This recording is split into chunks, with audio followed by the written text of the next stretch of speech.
We just finished up with the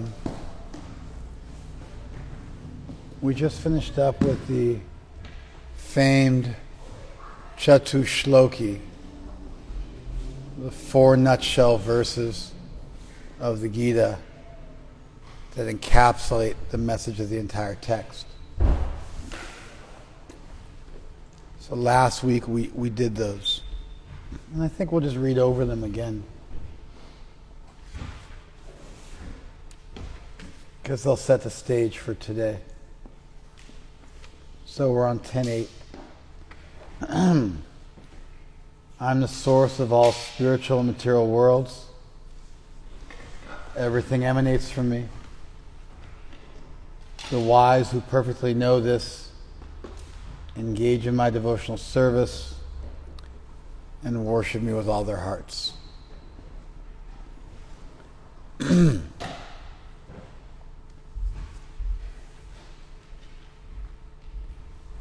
How do they worship me? The thoughts of my pure devotees dwell in me. Their lives are fully devoted to my service, and they derive great satisfaction and bliss from always enlightening one another and conversing about me. Please, can you shut that door for me? Thank you.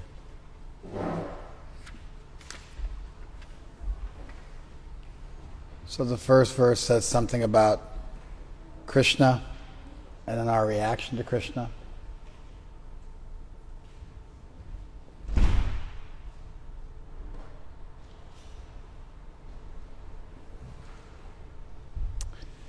The first verse says something about Krishna and our reaction to that information. And the reaction is that we become devotees. And then the second verse describes what exactly we do. I'm just going to start again because you guys took your time settling in. It seems like the crowd's not quite focused. You guys are too busy playing basketball or doing whatever you're doing. So I'm just going to start again. We just finished up the Chatushloki, the four nutshell verses of the Gita. Those verses encapsulate the entire message of the text. We're going to start by rereading those four verses, and that's going to set the stage for what comes afterwards, because we're going to get Arjuna's reaction to the information Krishna's given him. The first verse is about who Krishna is, what his qualities are. I'm the source of all spiritual and material worlds. Everything emanates from me. The wise who perfectly know this engage in my devotional service and worship me with all their hearts. So we get some information about Krishna, who he is, and then we have a reaction to that information. The reaction is that we worship Krishna with all our hearts. Bhajante mam, they worship me. Buddha, those who are in knowledge. Gyatva mam, having understood this about me, they worship me. Bhava samanvita, with their hearts. What does that worship look like? What does that worship look like? The next verse tells us. The thoughts of my pure devotees dwell in me. Their lives are fully devoted to my service, and they derive great satisfaction and bliss from always enlightening one another and conversing about me. So that's what devotees do as their method of worship. They think about Krishna, they dedicate their lives to Krishna's service, and they enlighten others about Krishna, and they talk about Krishna, and they find pleasure and satisfaction from doing so. Did you guys follow that the second time through? Good. The third verse tells us what Krishna does for us, for those devotees who serve him. To those who are constantly devoted to serving me with pure love, I give the understanding by which they can come to me. So, the goal of life stated here is to do what?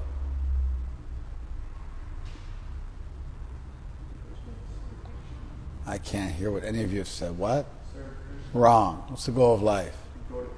To go to Krishna. It's very clear. With just a basic understanding of grammar, you should have been able to figure this one out.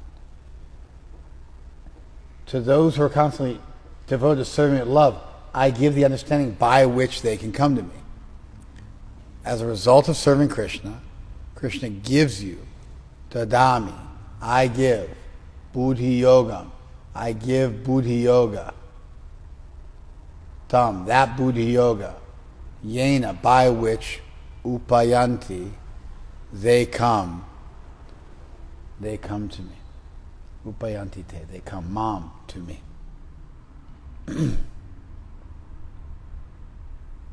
So clearly, from this statement, we can understand that the goal of life is to do what? Therefore, serving Krishna creates a situation where Krishna can reciprocate by giving you a further level of enlightenment, more so than what you can get from one another. Obviously, because devotees are enlightening one another about Krishna.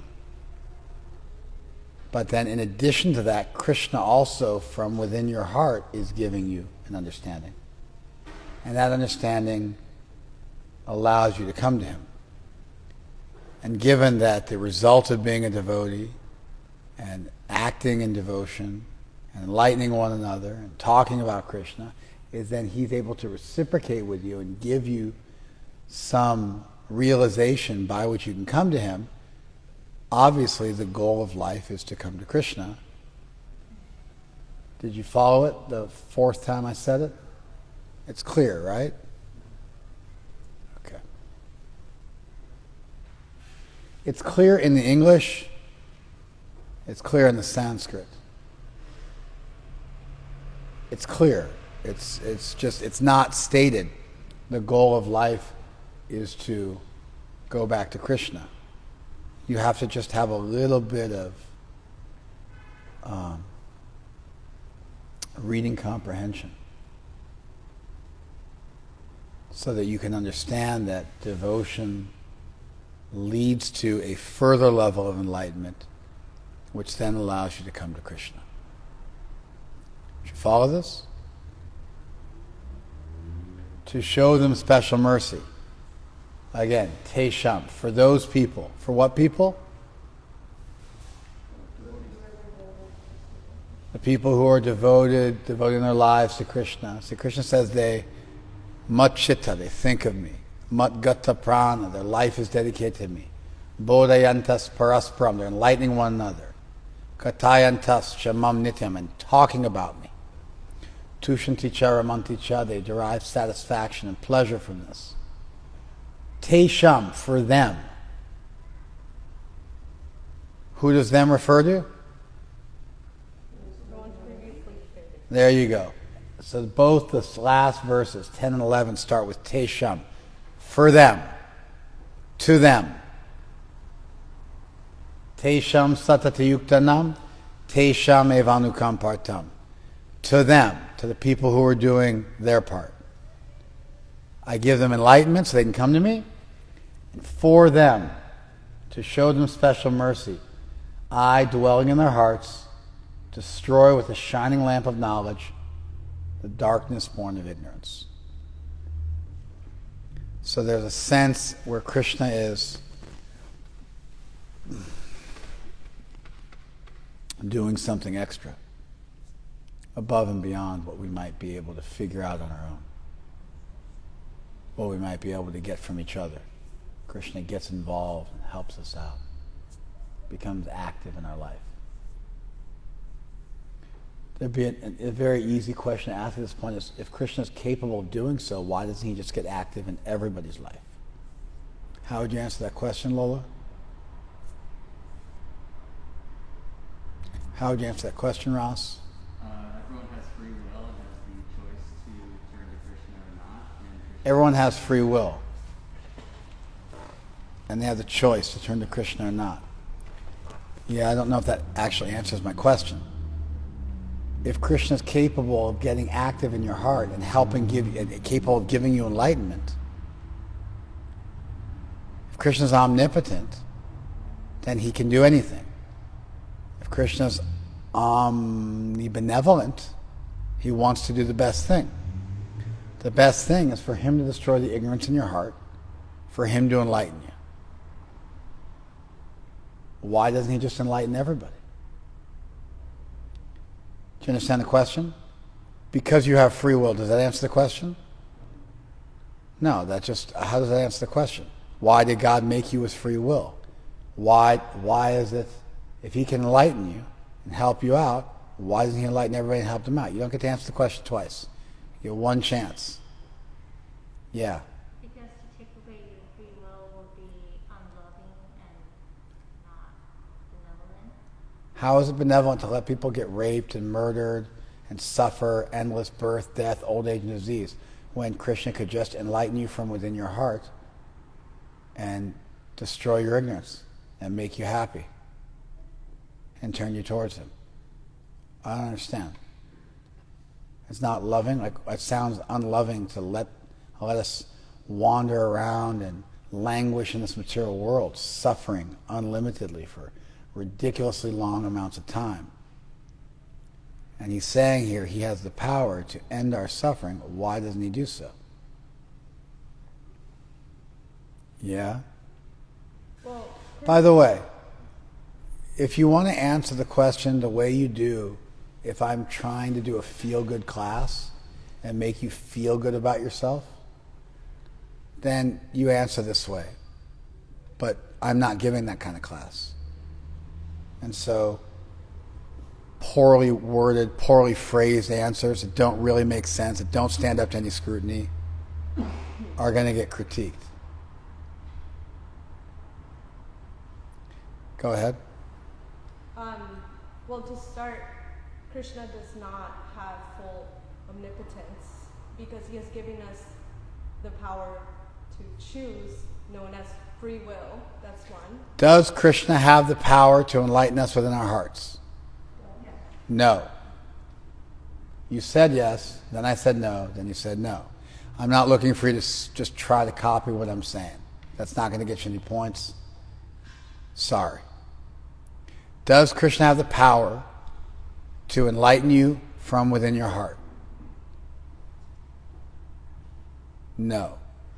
That's the answer. No.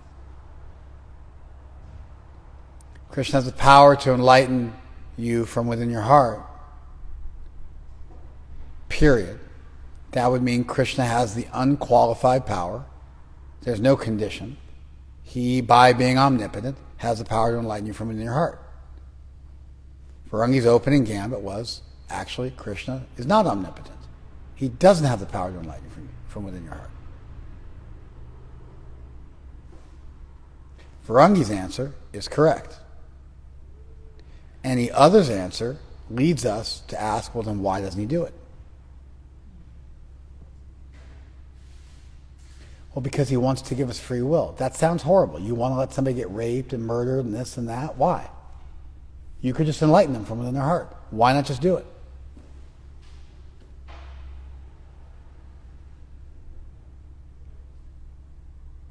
If Krishna has the power to, and he does it, he's a monster.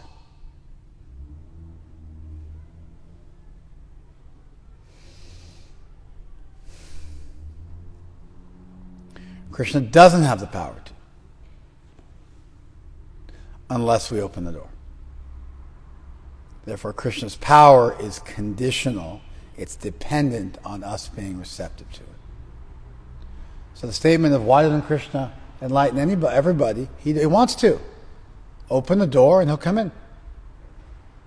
Why doesn't he force his way in? Because you have free will. Why do you have free will? So that you can love Krishna. Why couldn't Krishna make you love him without free will? Because there's no such thing as love without free will.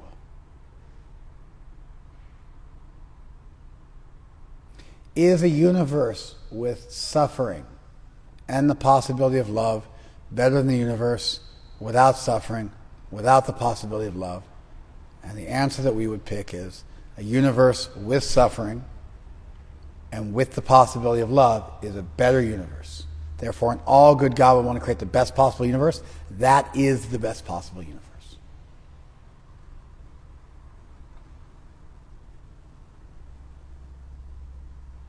And what goes along with that universe is the possibility of us turning away from Krishna, us closing the door on Krishna, and Krishna then becoming incapable of destroying the darkness of ignorance in our hearts. When you leave it as, oh, he could do it if he wanted to, he just doesn't want to, it becomes a little problematic. I don't think it's unworkable. You could make that work. You could say at every moment Krishna does have the ability to overwhelm your free will, but he chooses not to, because at every moment he's making the best of all possible universes. And so therefore the decision he made to create the best of all possible universes is a current decision. He still retains his omnipotence, and he willingly at every moment cedes his omnipotence to allow you to have free will so you can have the possibility of love. It does work. It's not an impossible argument to make. It's the same argument. It's just I just add a few bells and whistles and we make it work. You follow? But I think it's a little cleaner if you just understand the point. Love means free will. Free will means you could choose not to love Krishna. And that means if you have the ability to love Krishna and choose it, then you also have the ability not to love Krishna. And Krishna can't actually solve that problem.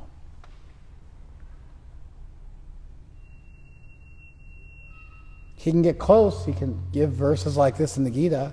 He can encourage you to do the right thing. He can send devotees into your life. He can give you a conscience. He can give you good counsel. He can regularly appear in the world and uplift humanity and give good guidance and give various religions and help people have deep and profound thoughts and create the world in such a way where you naturally ask the questions, who am I and why am I here, and give you some kind of repercussions for your actions, which is going to make you more thoughtful. He can do all that. But that's all compatible with free will. Krishna entering into your heart uninvited and just enlightening you against your will, that is not compatible with free will. You see the fault in your answer? See the fault in your answer? You have to answer the question in the way that Varangi did, in the way that I did. There's some room you can answer in various ways. You can choose where you want to draw the line. You can frame it differently. I went over it 3 or 4 times, I believe, just now, to give you guys some different looks of how it might be articulated. But this is the argument. There is no other argument. And by now, you guys should all be able to explain it. Most people don't care about this because they're too busy thinking about who they're going to marry, or if they're going to get pregnant, or if they're going to make it, or how many people like their Facebook posts, or whatever. Like, we got way more important things to think about than these big theological issues, which seem so abstract. But believe you me, this is important information. Without this information, eventually you will have a crisis of faith you are unable to resolve. Without a good working understanding of these subjects, eventually you will have a crisis of faith that you are unable to resolve. And with this information soaked into your bones as part of your basic understanding, you will be able to walk the razor's edge of spiritual life, and you'll also be able to help other people.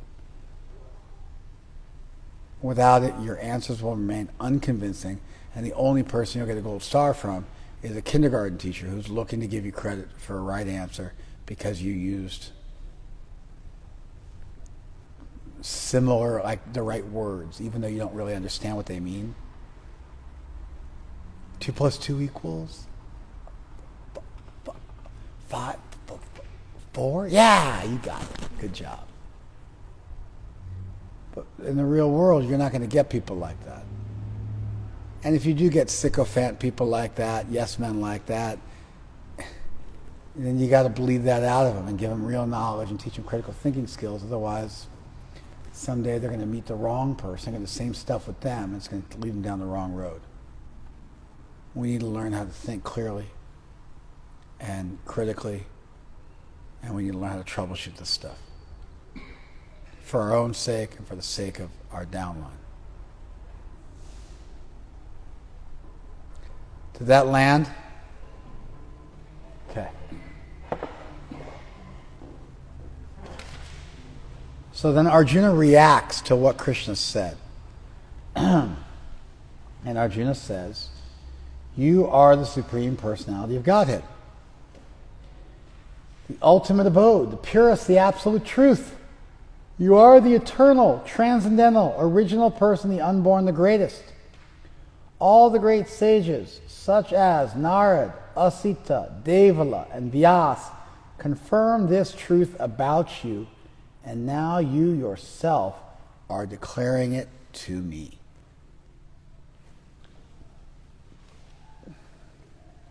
Now, why does Arjuna say this to Krishna?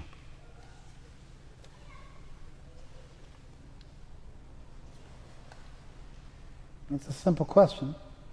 What's the answer?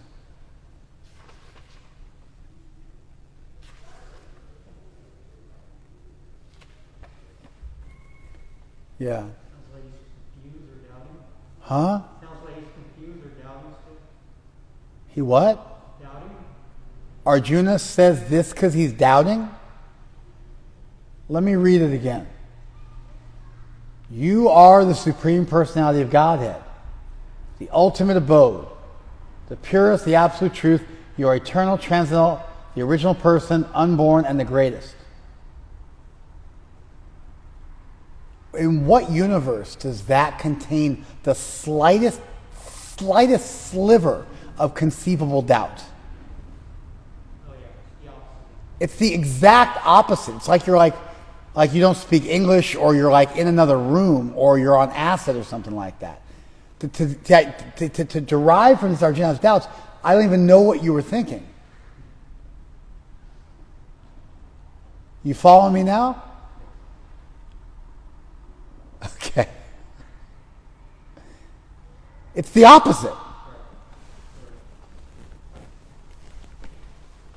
Why is Arjuna saying this?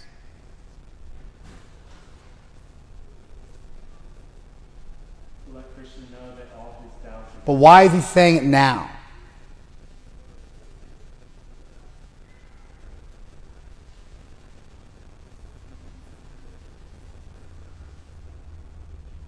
Why are all of Arjuna's doubts gone now? Why is Arjuna convinced now? Why does he say it now? Yeah.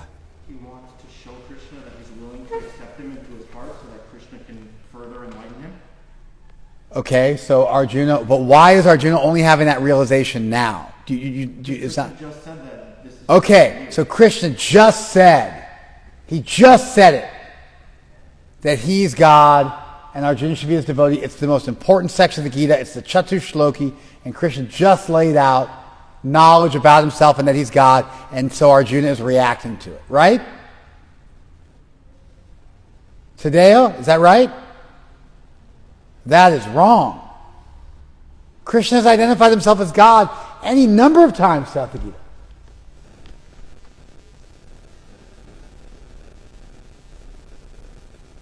If this was the first time Krishna said he's God and you should serve him, then it would make sense what you said.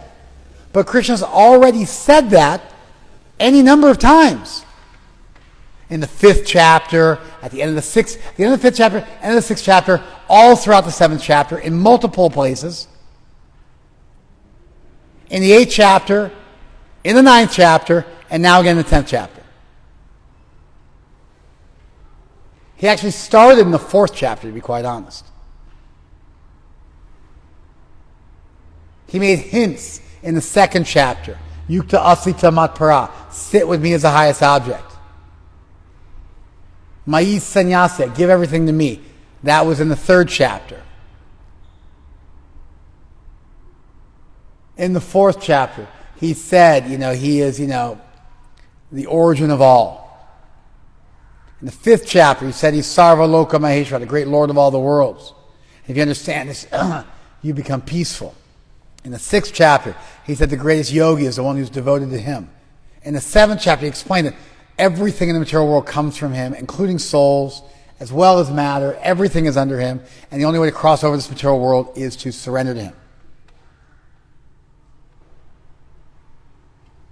In the 8th chapter, he said, if you leave your body thinking of him, you'll go back to heaven, and he's attainable through thinking of him and remembering him, and he's only achievable by unalloyed pure devotion. In the 9th chapter, he explained that he's the source of everything, is within the world and without the world, and panentheistic, and you have to serve him, and then you can come to him. So why is it now that Arjuna finally spoke up? The answer that Krishna finally said he's God doesn't flow, because he's been saying he's God. He's been hinting at it, but he's been explicitly saying it for chapters now.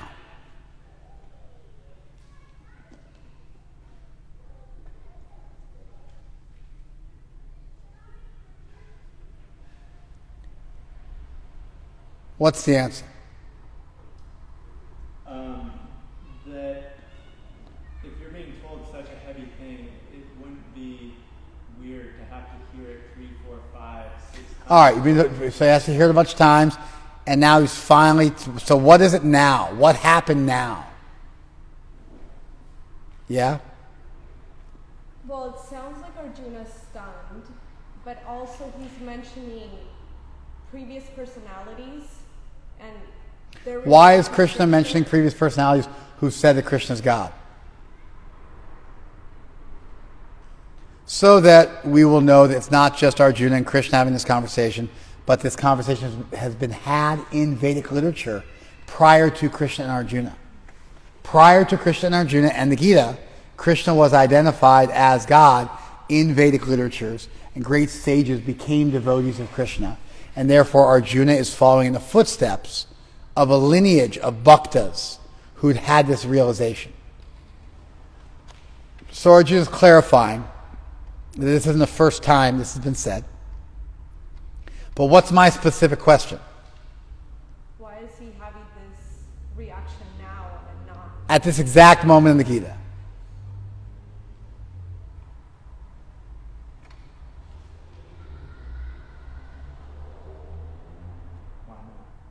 Why not?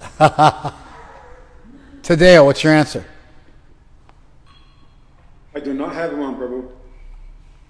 Okay.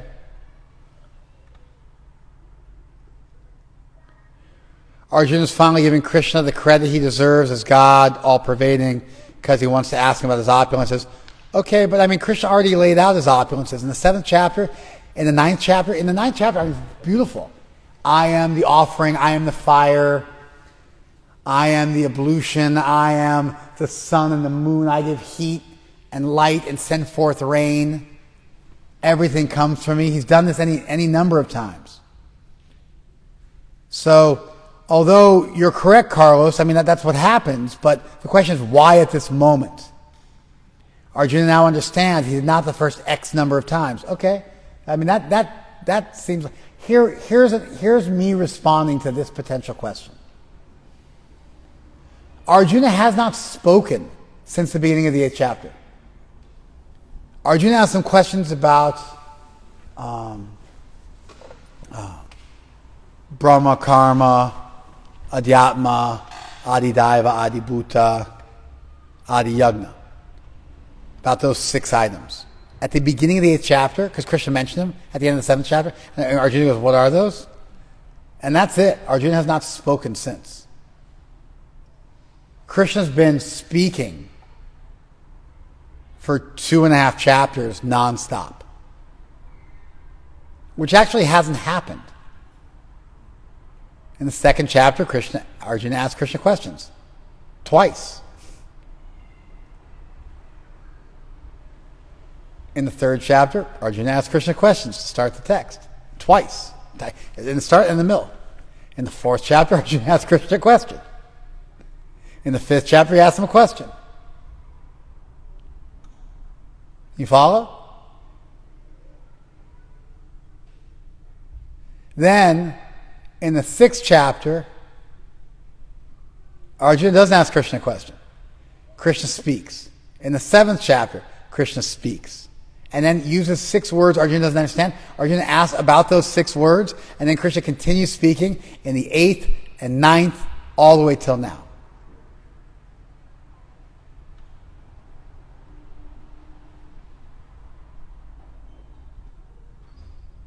So actually, Krishna has not really given Arjuna a moment to speak for multiple chapters. And the one time Arjuna spoke, because Krishna introduced 6 words he didn't know, so he asked what do the 6 words mean, and then that Krishna ran again. But that's been since the 5th chapter till now. And so the normal questions and answers has been broken to some extent as Krishna runs.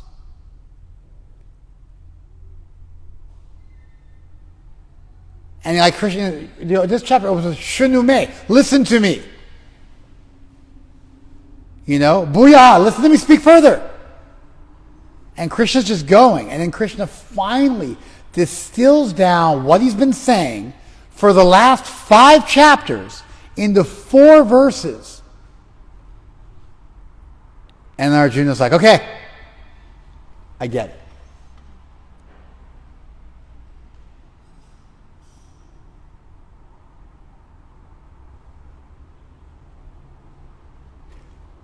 I think this information is better than all that you guys gave as far as answers go. What do you think? I mean, Shri says Arjuna now understands, and he did not the first X amount of times. Carlos is like, Arjuna wants to give Krishna the credit and ask him some further questions. Sure. But what's really happened is these 4 verses do not say more really than has already been said. If you look at what's in these 4 verses, it's already been stated. Devotees talking about Krishna has already been stated. Satatam kirtayantamam. It's already been stated. Devotees thinking about Krishna has already been stated. Smarati mam nitya labhya. You're able to achieve me by thinking about me. I mean, Krishna said the things he said in these 4 verses has been said in other places. He's a little more poetic. I within your heart will destroy the darkness of ignorance with the torch of knowledge. That's pretty beautiful. That was really beautiful. I don't think that exact point was made anywhere else in the Gita. But you will come to me. That was said in the 9th chapter. You should be a devotee. Multiple places. But what's happened here is that Krishna has distilled and recapped all the information he's been downloading on Arjuna non-stop for 5 chapters, and Arjuna finally can get a word in edgewise.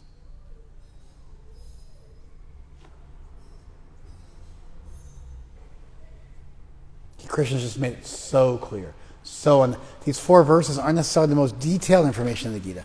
What it is it's powerfully and elegantly stated in a synopsized way, the way you do at the end of a lecture, the way you do at the end of a speech, where you synopsize and recap everything you've said in a forceful way designed to really pack a wallop and make people think.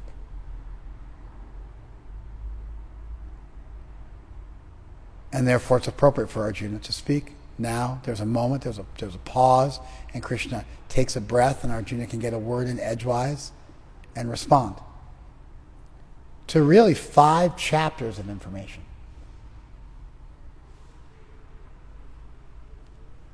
5.5 chapters of information.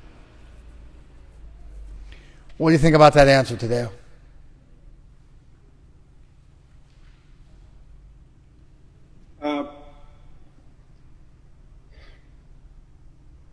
I didn't think it was the best one, Prabhu.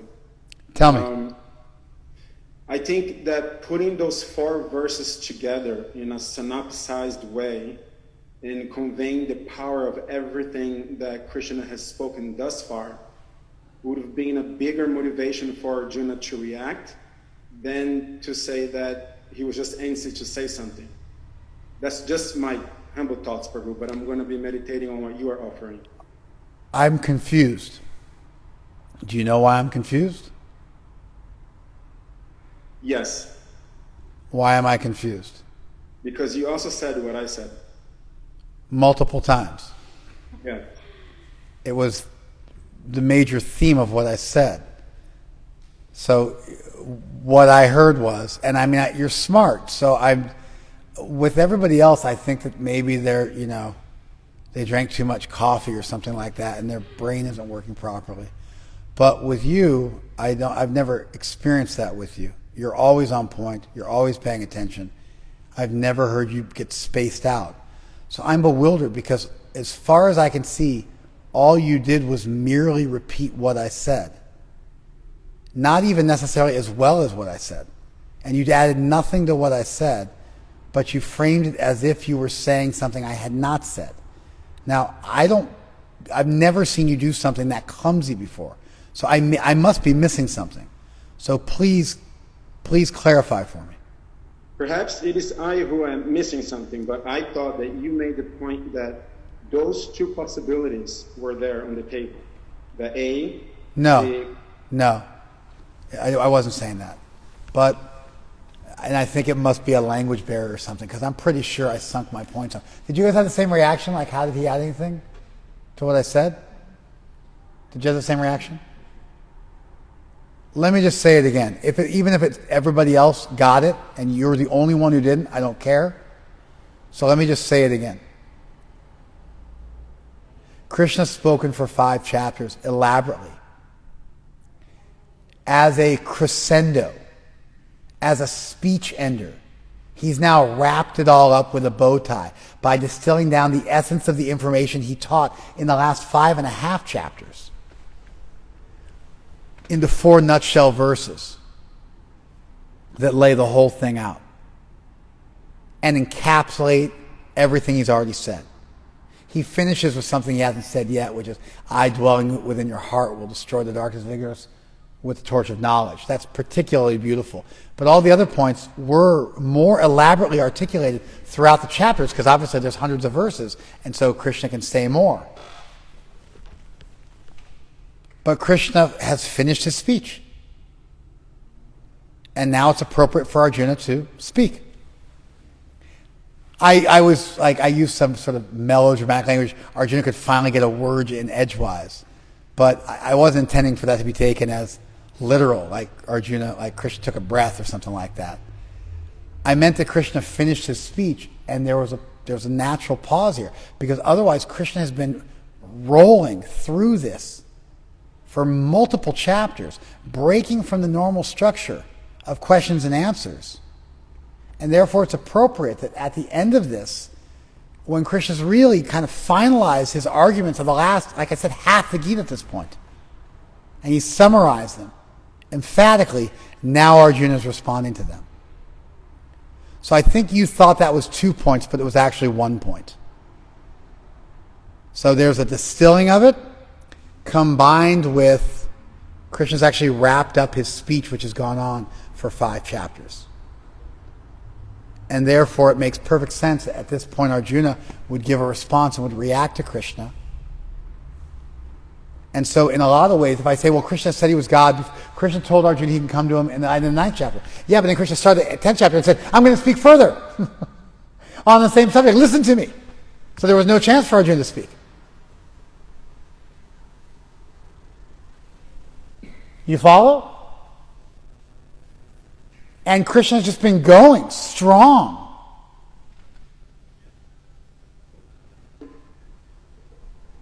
And so now Krishna's speech is finished. And these 4 verses, in many ways, encapsulate what came before them. Yukta asita matpara. Sit with me as the highest object in the 2nd chapter. Mayi sannyasya. Renounce everything, thinking about me. Chaturvarnya maya shrishtam. I created the 4 varnas. Jamma karma chame divyam. My birth and activities are transcendental. If you understand this, you won't take birth again. Paritranaya sadhunam. I descend in this world to deliver the pious and annihilate the miscreants. Bhoktaram Yagatapasam Sarvaloka Maheshwaram.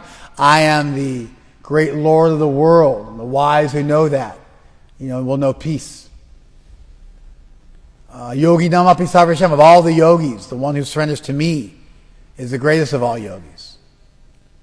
What is it? Chatur Vidha Bhajante Mam, 4 types of people. Surrender to me.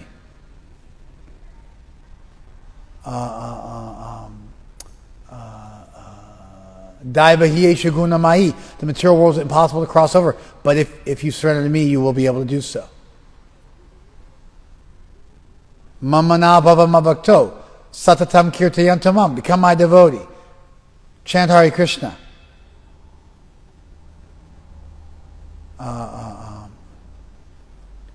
Smarti Nityasa Sulabhaparta. If you always think of me, you'll be able to easily achieve me.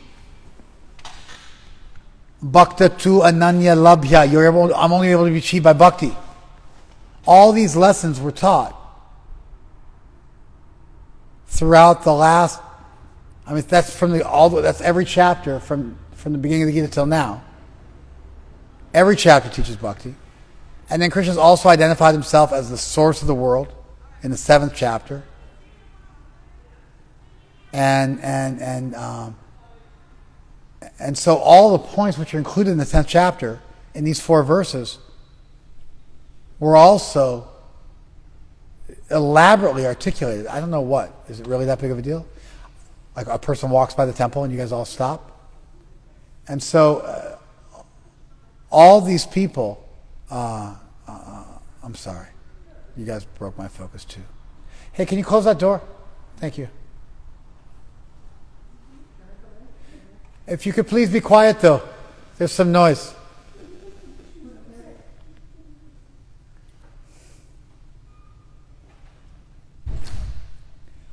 All these points were made elaborately throughout multiple chapters, and Krishna just tied them all together and finished his monologue. And so it makes sense that at this point Arjuna would respond. Tadeo, back to you.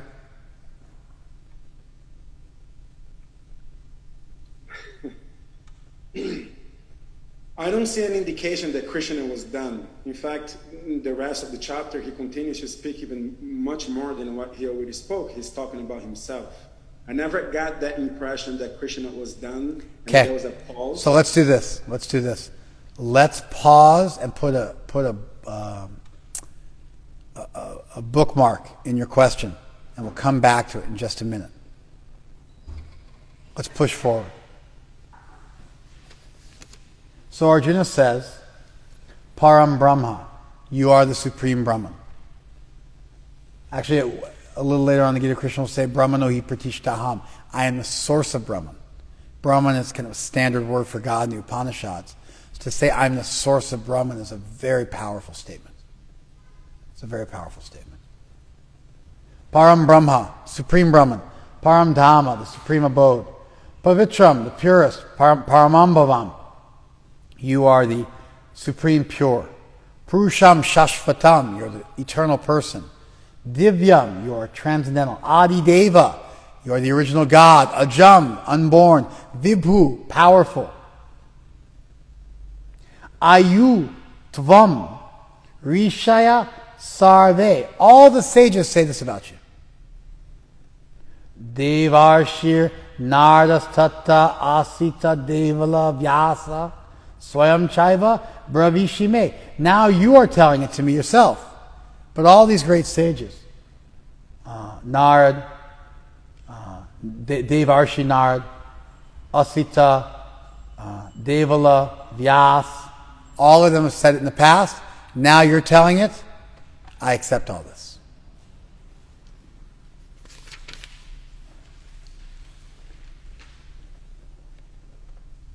O Krishna, I totally accept as truth all that you have told me. Neither the demigods nor the demons, O Lord, can understand your personality. Sarvam etadritam manye. Manye here means I think, I accept, ritam, the truth, etat of this that you've spoken. Completely. Sarvam. I totally accept it. He's accepting it, and he's also accepting that no one can fully understand Krishna. He can accept that Krishna is God, but it's still difficult to fathom. It's difficult because we are infinitesimal. We're small. Because we're limited in a variety of ways. Just like what's going on 3 blocks down the street right now.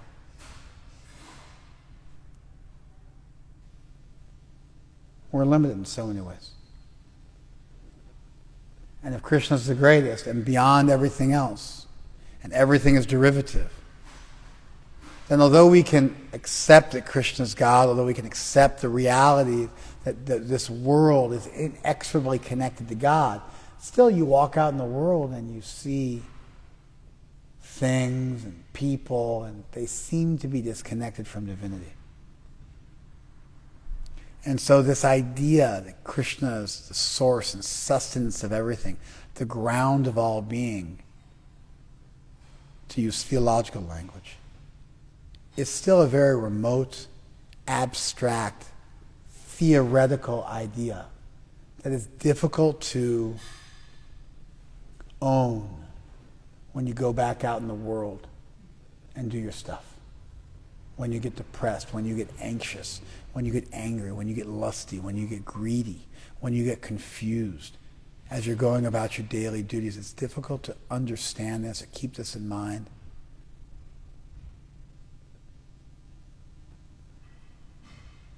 And so Arjuna says, I accept this. Like, you've said it, I accept it. I don't have any doubts. I accept. Opposite doubt. I totally accept it as truth. Completely.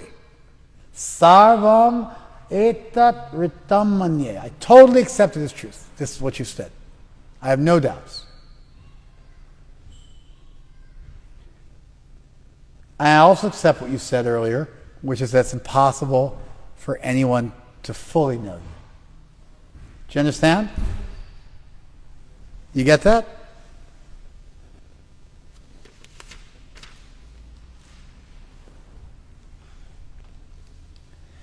Carlos, I suppose the answer can only be obtained if one puts himself in Arjuna's position at this point. Yeah, Carlos, that's what I tried to do. Maybe you missed that memo, but that's exactly what I did. I empathized with Arjuna, looked at the structure of the Gita, looked at how many chapters have been since Arjuna had spoken, took a look at what Krishna said, looked at Arjuna's reaction, and then from that, thought from Arjuna's point of view of what's happened. And what's happened is Krishna's spoken non-stop for 5 chapters, elaborately described himself as God multiple times, but he finally wrapped it all up with a bow tie and spoke in such a way to finish the conversation, which is why these 4 verses are considered to be the heart of the Gita by dozens of commentators for the last 1,500 years, since commentaries were first written on the Gita.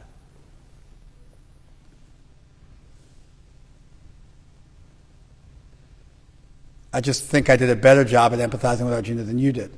Your answer seemed a little weak or shallow, and I thought mine got more to the heart of the issue, which is why I presented it.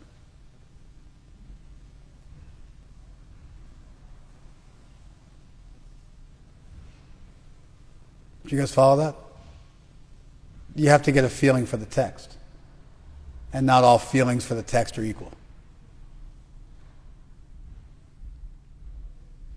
So, Krishna wrapped things up. Arjuna says this, and then Arjuna says, O Supreme Mystic, how shall I constantly think of you, and how shall I know you?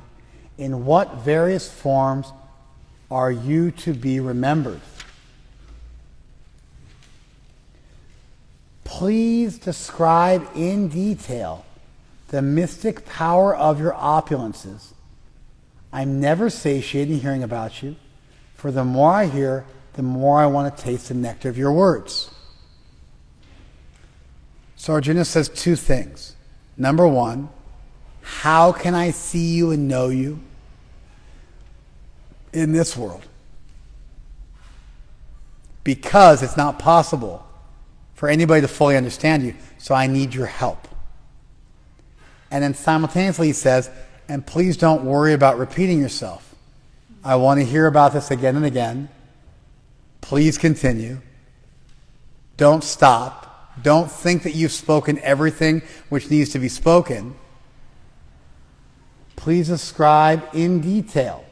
I'm never satiated in hearing about you. The more I hear, the more I want to taste the nectar of your words. Bhuya kataya. Please describe it again. Because Krishna just wrapped the whole thing up. And now Arjuna is saying, please don't stop. I want you to say more. How do we know that Krishna wrapped things up and finished? Because Arjuna is saying to him, please continue to speak. I want to hear more.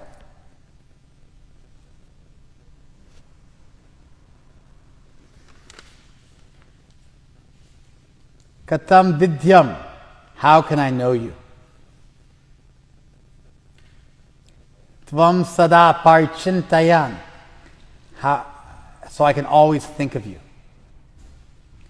Keshu, keshu. In which ways? Chintya asi bhagavan maya. In which ways will I be able to think of you?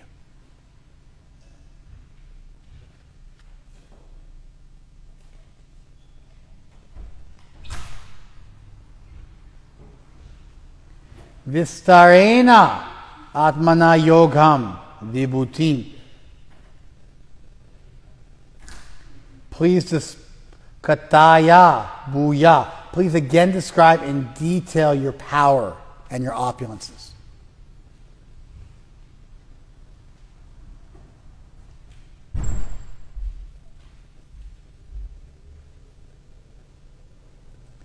So, Krishna did wrap everything up.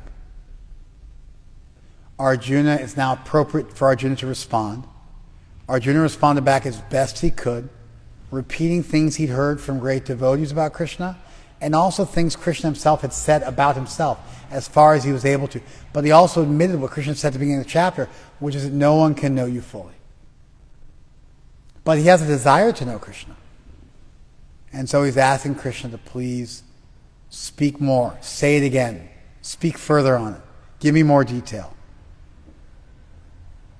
He's indicating he has a basic understanding of Krishna, but he wants more detail. And then the rest of the chapter is Krishna describing himself as the superlative in 70 different categories. Amongst fish, I'm the shark. Amongst mountains, I'm the Himalayas. Amongst lights, I'm the sun. I'm time. I'm the beginning, middle, and end of all things. Everything you see in this world that's powerful or beautiful or opulent is a spark of my splendor. I maintain everything by just one fragment of myself. And so Krishna actually goes through the material world again in much more elaborate detail than he has in the previous chapters. Again, in the 9th and 7th chapter, he already did the same thing, but maybe then it was only 10 or 20 categories. But now he does 70 more to really help Arjuna see everything in this world in a scala naturi, in a great chain of being, to see the sacred order where everything can be seen as coming from Krishna logically, and Krishna being the best of all things.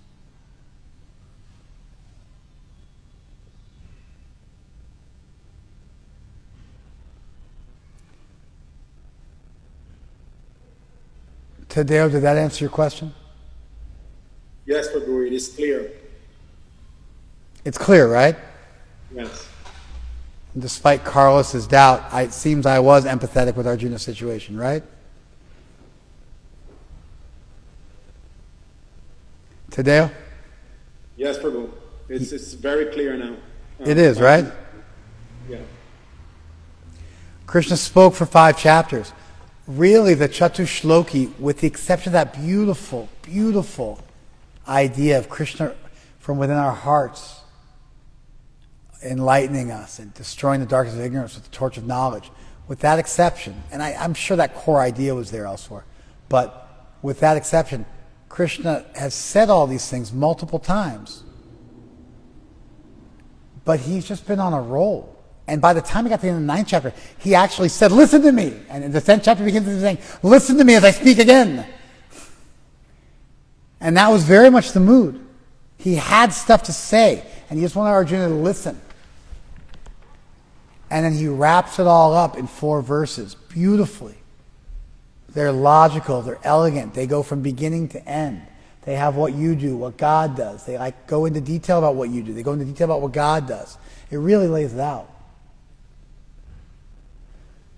It destroys out the world's basic connection to God. And then Arjuna says as much as he knows, but admits, I get it, I don't know enough, and I want to know more. And so please speak more about this. I mean, Krishna already said, everything in this world that exists comes from me. And he said, humility, tolerance, patience. He lists a bunch of things. And even in this chapter, and in the last chapter, when he identifies with the Vedic Yajna and all the Vedic deities. And in the 7th chapter, earth, water, fire, ether, mind, intelligence, false ego, the strength of the strong, intelligence within mankind, the life of all that lives, the smell of the earth, the heat of fire, the light of the sun and the moon, the taste of water. He's done this same thing he does in this chapter. And Arjuna just says, I need more. Give me more. Let me hear more. Because I'm going to go back out in the world, and I want to be able to see you in the world. And no longer see a world disconnected from divinity. But I want to see a world which is connected to Krishna. Fear is because we see things disconnected from Krishna. If you see death, if you see old age, if you see loss, if you see reversal, as all being Krishna bringing you closer to him, then you don't fear it anymore. You just learn from it.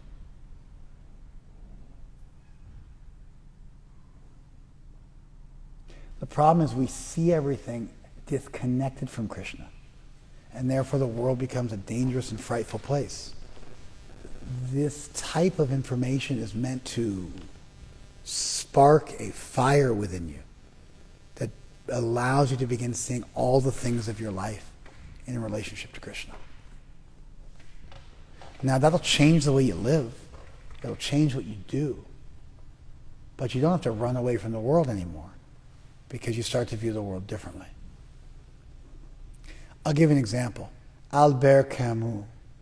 He's a French quasi-existentialist philosopher who didn't like to be considered to be an existentialist. But he's famous. I mean, he says so much amazing stuff. He has all these amazing quotes. He's a really good writer.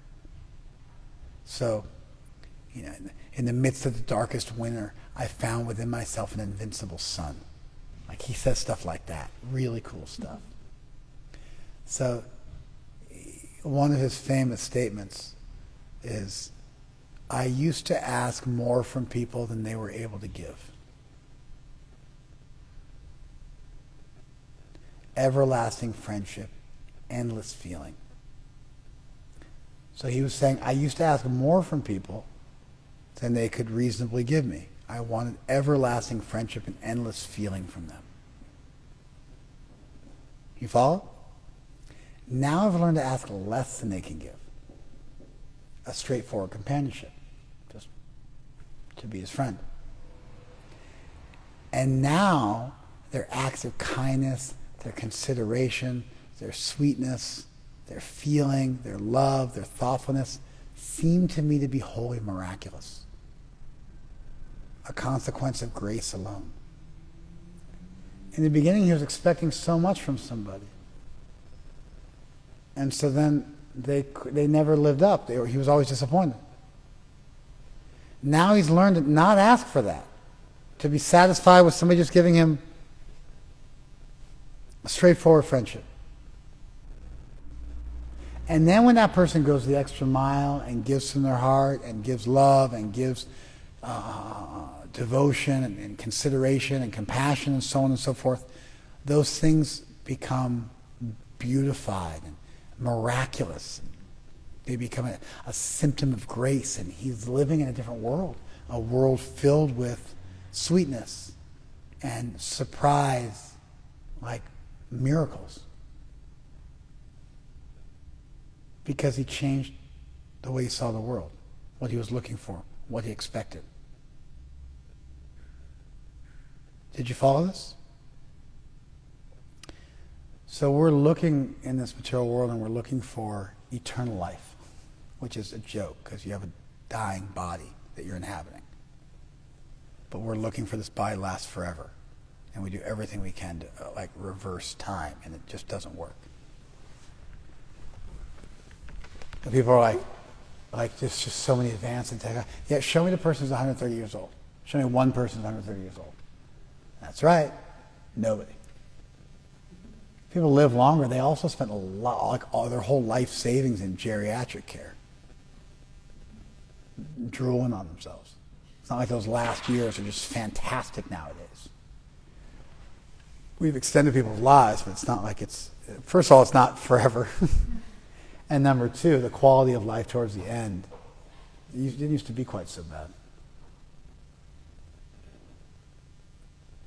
So, we're in this world and we're looking for our bodies to last forever. And we're looking to be materially happy, which is an oxymoron. Materially satisfied, another oxymoron.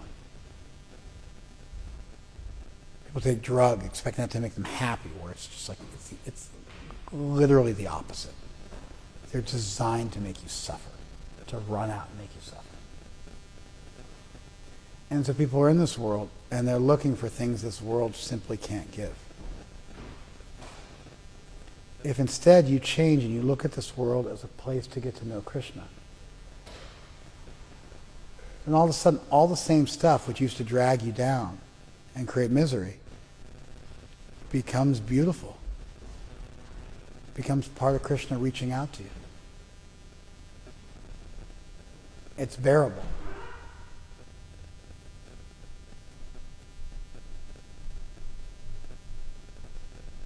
Marcus Aurelius is famous for saying, if you can bear it, then bear it and stop talking about it.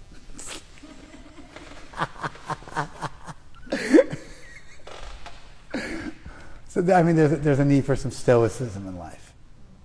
But the vision that Krishna is going to paint over the next, 30 verses,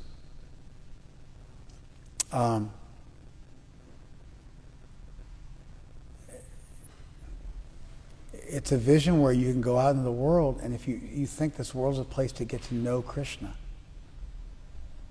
a place to come closer to Krishna, you'll find all sorts of stimuli for that. And the world's not a dangerous, fearful place that can't deliver what you want. If you change what you want and you look for the right thing, you'll find this world can very easily provide that for you. And the material world is now all of a sudden filled with all sorts of reminders of Krishna's power, grace, beauty, sweetness.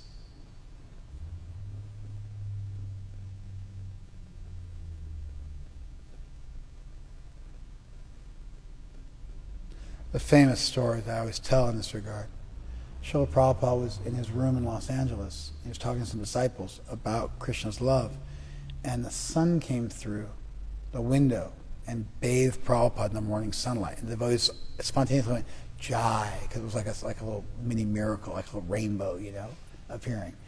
And Prabhupada said, one day you'll feel this sunlight to be like the embrace of your lover.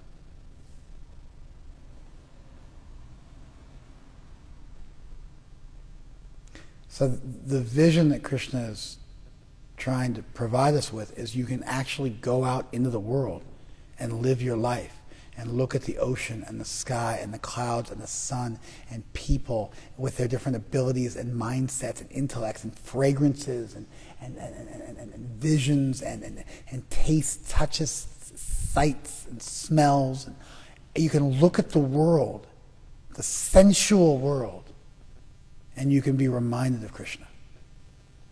And you can be inspired towards Krishna. And now the world's no longer a fearful place, a place that things are going to be taken away. It's no longer a place where you're looking for something that can't be delivered, but the world can actually give you what you're looking for.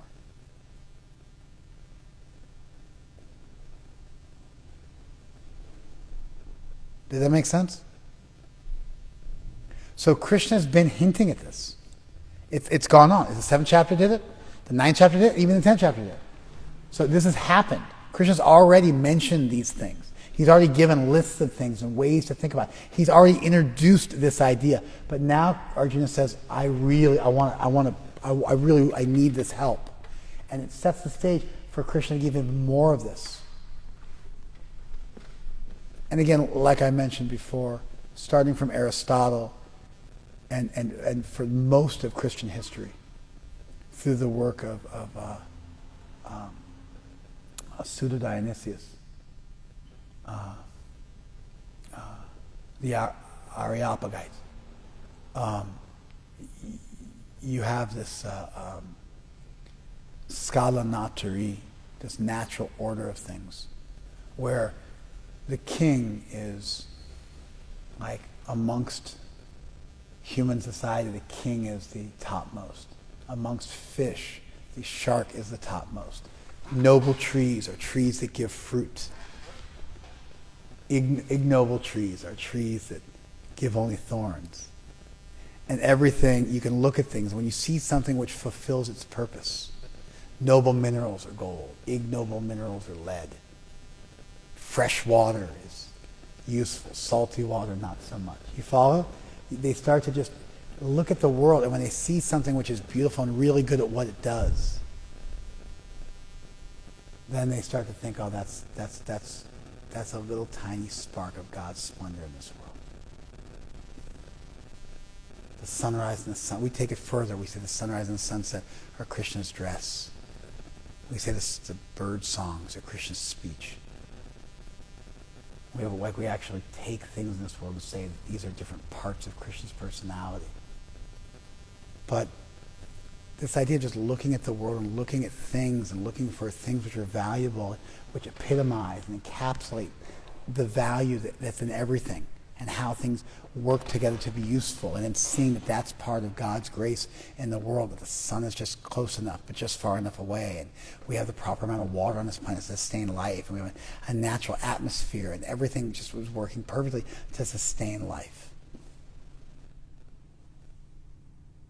You can do it at any time with anything. You can do it from the point of view of quantum physics. You can do it from the point of view of the solar system and the galaxy. You can do it from the point of view of, you can do whatever. You can look at it from any angle of vision. From the point of view of art, you can look at the world and you can see Krishna as being the best of that.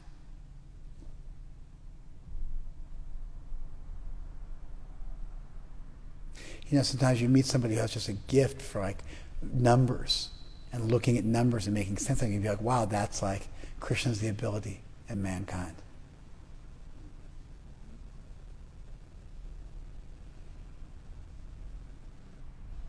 And you start to see the fingerprints of God in this world. And so just like if you change your perspective of what you're looking for from your friends, you go from being dissatisfied to being wonderstruck. Similarly, if you change your perspective on the material world, from being a place of enjoyment to being a place where you're supposed to grow closer to Krishna, then everything which happens is happening just as it's supposed to.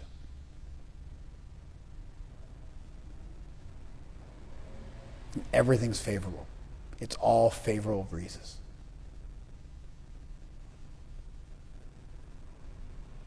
Chaitanya Mahaprabhu visited Haridas Thakur, and he said, how are you? And Haridas said, I'm not doing so well.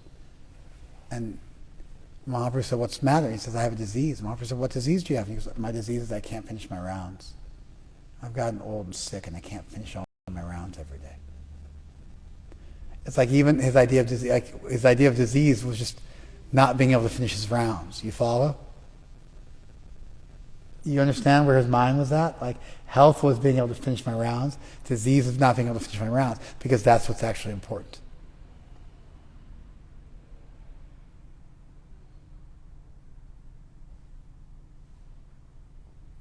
So what Krishna does here, it's been done in religions, it's been done in literature.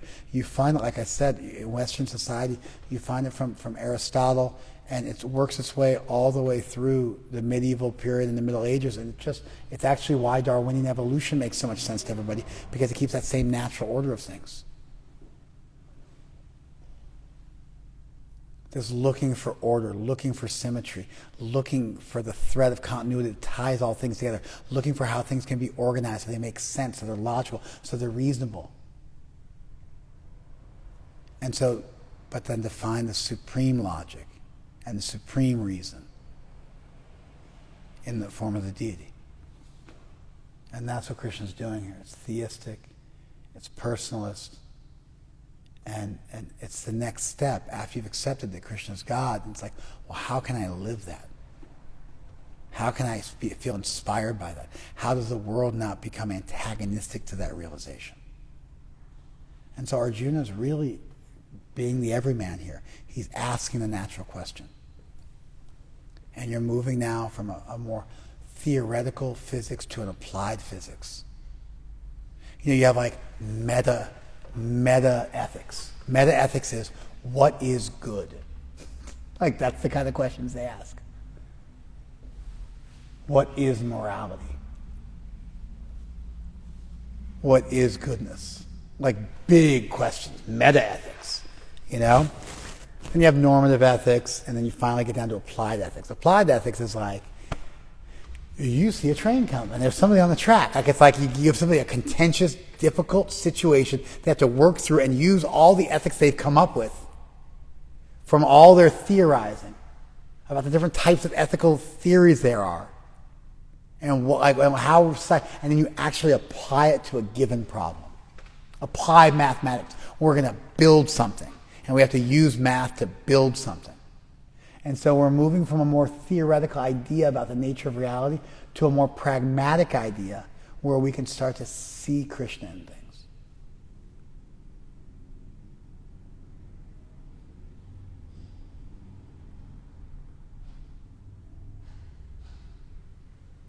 I mean, you see a sexy person and you think, like, ooh.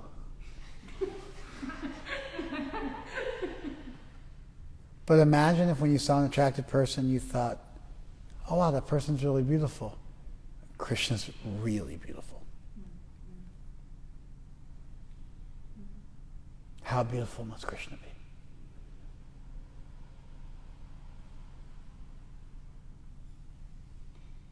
And then the world's your friend. It doesn't take you away from divinity anymore. It brings you closer to Krishna. Even difficulty, even reversal, even pain. Nobody understands this. All that stuff is just as useful as the other stuff for bringing you closer to Krishna. None of it's actually antagonistic to your relationship with Krishna.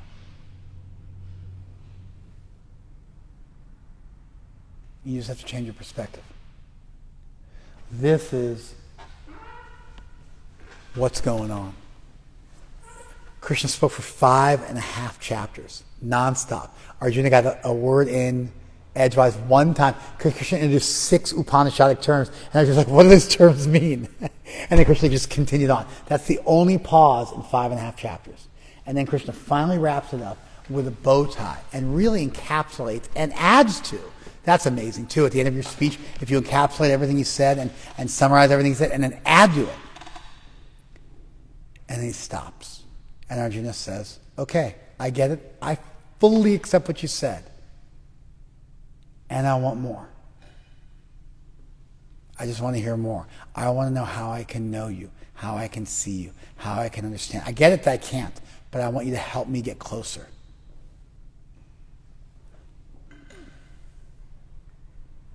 And that sincerity on the part of Arjuna, that receptivity on the part of Arjuna, allows Krishna to speak more fully in a way which theologians and philosophers have been speaking for thousands of years about looking at the natural order of. What's the essence of the sun? It's heat and light, it's sustenance.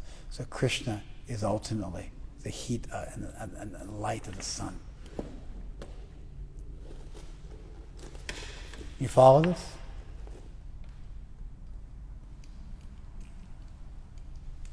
And you start to look at the world, and you look at the essence of the Dharma of all things, and you see that Krishna is.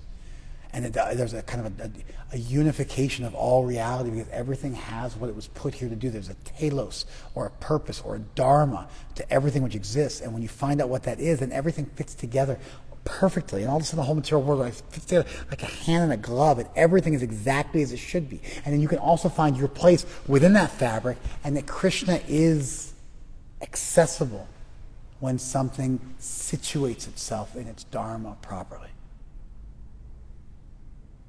And the dharma of this world is to bring us closer to Krishna. And the dharma of the soul is to love Krishna. And these things are all like, they work perfectly together like a hand and a glove. Did you guys follow this? Okay, Tadeo, what's your response? Well, first of all, it's quite clear now that indeed Krishna did pause, because Arjuna asked him, tell me more, which indicates that Krishna was then speaking. So that point is clear, so thank you for clarifying that. And the point you made about moving away from just metaphysics into the natural world and being able to observe Krishna here, which is the second part of this chapter, it's so nice. It's beautiful, it's practical, it's inspiring. You know, and what we're going to have to do is we're going to have to figure out how to take the stuff we're dealing with and see Krishna in that. It doesn't end here. Krishna finishes and says, but what need is there for all this information? By one fragment of myself I maintain the whole world. And so Krishna eventually, he says, whatever you see that's beautiful or opulent or amazing. So we're going to have to eventually figure out a way to find Krishna in our circle of friends, in our corner of the world, in our job, in our struggles, and our issues. And we're going to have to learn to see Krishna in there too. And this just starts us off on that hero's journey, which becomes unique and individual for each person. So much of it's the same, so we can have a kind of a template to jump off of, but eventually it has to become personalized, and you start to see Krishna moving in your life. Okay, we're all done. Thank you very much. Hare Krishna.